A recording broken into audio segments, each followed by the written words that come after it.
হাতে কলমে web developing শিখা এর ধারাবাহিক টিউটোরিয়ালের প্রথম পর্বে আপনাদের সবাইকে স্বাগতম।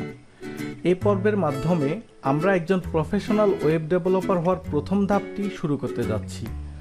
প্রথম 1-2টি পর্ব আমরা থিওরিটিক্যাল কিছু বিষয় শিখব, তারপর আমরা সরাসরি প্র্যাকটিক্যাল ওয়েতে ওয়েব ডেভেলপিং শিখব। আজকের পর্বে আমরা জানব ডোমেইন ও হোস্টিং সম্পর্কে।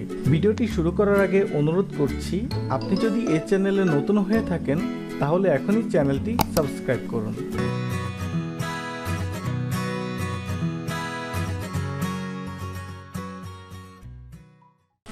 ডোমেইন কি? ডোমেইন হচ্ছে একটি ওয়েবসাইটের নাম। বিষয়টি আমরা প্র্যাকটিক্যালি বোঝার জন্য আমরা একটি ব্রাউজারে প্রবেশ করব। আমাদের কম্পিউটারে বিভিন্ন ব্রাউজার থাকে, যেমন গুগল ক্রোম, মজিলা ফায়ারফক্স। আমরা এখন গুগল ক্রোমে প্রবেশ করব। গুগল ক্রোমে প্রবেশ করার পর সেটির অ্যাড্রেস বারে যদি আমরা একটা অ্যাড্রেস লিখি, যেমন bigtroy.com, তারপর এন্টার চাপার পর একটি ওয়েবসাইট চলে আসবে। এটি হচ্ছে bigtroy.com এর ওয়েবসাইট। তার মানে bigtroy.com হচ্ছে এই ওয়েবসাইটটির অ্যাড্রেস এবং এই ওয়েবসাইটটির নামও হচ্ছে bigtroy.com। সো কোনো ওয়েবসাইটের ডোমেন বলতে বুঝবো সেই ওয়েবসাইটের নাম বা সেই ওয়েবসাইটের অ্যাড্রেসকে। সিমিলারলি আমরা যদি আরেকটি ওয়েবসাইটের ডোমেন বা অ্যাড্রেস দিয়ে প্রবেশ করি তাহলে দেখব প্রথম আলো.com। তাহলে প্রথম আলোর যে ওয়েবসাইট সেটি চলে আসলো। তার মানে প্রথম আলোর ডোমেন হচ্ছে এই যে প্রথম আলো.com। প্রত্যেকটি ওয়েবসাইটেরই একটি ইউনিক ডোমেইন থাকে। ডোমেইন ছাড়া কোনো ওয়েবসাইট হওয়া সম্ভব নয়।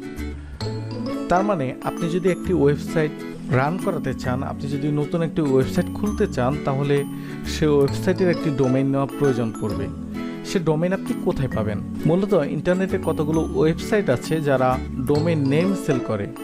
ওই ওয়েবসাইটগুলো থেকে আপনি ডোমেইন কিনতে পারেন। ডোমেইন কেনার জন্য বিভিন্ন দেশি বিদেশি ওয়েবসাইট আছে। যেমন বিদেশি ওয়েবসাইটের মধ্যে একটি ওয়েবসাইট হচ্ছে namecheap.com। এই ওয়েবসাইট থেকে আপনি ডোমেইন কিনতে পারবেন। ঠিক বাংলাদেশেও একটি ওয়েবসাইট আছে, বা একটি না অনেকগুলো ওয়েবসাইট আছে যেখান থেকে আপনি ডোমেইন কিনতে পারেন। তার মধ্যে একটি ওয়েবসাইট হচ্ছে যেমন dianahost.com। প্রথমে আপনি যদি কোনো একটি ওয়েবসাইট বানাতে চান, সে ওয়েবসাইটের নাম ঠিক করতে হবে এবং দেখতে হবে সে নামে আগে কোনো ডোমেইন আছে কিনা। যদি সে নামে আগে কোনো ওয়েবসাইট থেকে থাকে তাহলে আপনি সেই ডোমেইনটি নিতে পারবেন না। ধরুন আপনি একটি ওয়েবসাইট বানাতে চাচ্ছেন, সেই ওয়েবসাইটের নাম হচ্ছে নগর বাউল। এখন নগর বাউল দিয়ে আমি সার্চ দেব, নগর বাউল। যদি এই নামে কোনো ওয়েবসাইট আগে থেকে থাকে তাহলে আপনি সেটি কিনতে পারবেন না, আর যদি না থাকে তাহলে সেটি আপনি কিনতে পারবেন। দেখুন, কনগ্রাচুলেশন, nagorbaul.com ইজ অ্যাভেলেবেল। তার মানে আপনি এই নামে আগে কোনো ওয়েবসাইট নেই। 950 টাকা দিয়ে এই ডোমেনটি আপনি কিনতে পারবেন।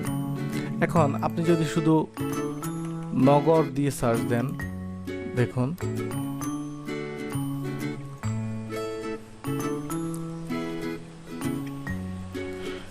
nagor.com is unavailable. তার মানে এই নামে এই ডোমেইন ইউজ করে আগে কোনো একটি ওয়েবসাইট আছে, যে কারণে আপনি এই ওয়েবসাইটটি এখন আর কিনতে পারছেন না। সো আপনাকে ডোমেইন নিতে হলে একটি ইউনিক ডোমেইন নিতে হবে। এবার আসি হোস্টিং। এই যে একটি ওয়েবসাইটের মধ্যে অনেক কিছু থাকে, যেমন কতগুলো লেখা থাকে, ছবি থাকে, তারপর অনেক সময় কতগুলো ভিডিও থাকে। তো এই ছবি ভিডিওগুলো স্টোর করার জন্য কোনো একটি জায়গা তো প্রয়োজন। এই জায়গাগুলো আপনি কোথায় পাবেন? ফর এক্সাম্পল, আপনার মোবাইলে যদি কোনো মেমোরি কার্ড না থাকে বা কোনো ইন্টারনাল স্টোরেজ না থাকে, তাহলে কি আপনি কোনো ছবি বা ভিডিও আপনার ফোনে রাখতে পারবেন, সংরক্ষণ করতে পারবেন? পারবেন না। এগুলো সংরক্ষণ করার জন্য একটি স্টোরেজের বা জায়গার প্রয়োজন পড়বে। সিমিলারলি একটি ওয়েবসাইট, এরকম একটি ওয়েবসাইট, সেটি আপনাকে ইন্টারনেটে রাখার জন্য একটি স্টোরেজ লাগবে। ওয়েবসাইট সংরক্ষণের যে স্টোরেজ, এই স্টোরেজটাই হচ্ছে হোস্টিং। যে ওয়েবসাইটগুলো ডোমেইন সেল করে তারাই আবার হোস্টিং সেল করে। তো আপনি আপনার প্রয়োজন মতো, ধরুন আপনার ওয়েবসাইট যদি 1 GB জায়গা দখল করে, তাহলে আপনাকে 1 GB স্টোরেজ ক্ষমতা সম্পন্ন একটি স্টোরেজ কিনে নিতে হবে। ডোমেইন এবং হোস্টিং দুটি হচ্ছে খুব ইম্পর্ট্যান্ট। আপনি যদি একজন ওয়েব ডেভেলপার হতে চান তাহলে এই দুটি সম্পর্কে অবশ্যই আপনার নলেজ থাকা লাগবে। এখন আপনি একজন শিক্ষানবিশ ওয়েব ডেভেলপার, আপনি চাচ্ছেন না কোনো টাকা ইনভেস্ট করতে, আপনি চাচ্ছেন ডোমেইন হোস্টিং না কিনে কিভাবে ওয়েব ডেভেলপিং শেখা যায়। অবশ্যই আপনার জন্য একটি পদ্ধতি আছে। আপনি আপনার কম্পিউটার বা ল্যাপটপকে লোকাল সার্ভার হিসেবে ইউজ করে ওয়েব ডেভেলপিং শিখতে পারবেন।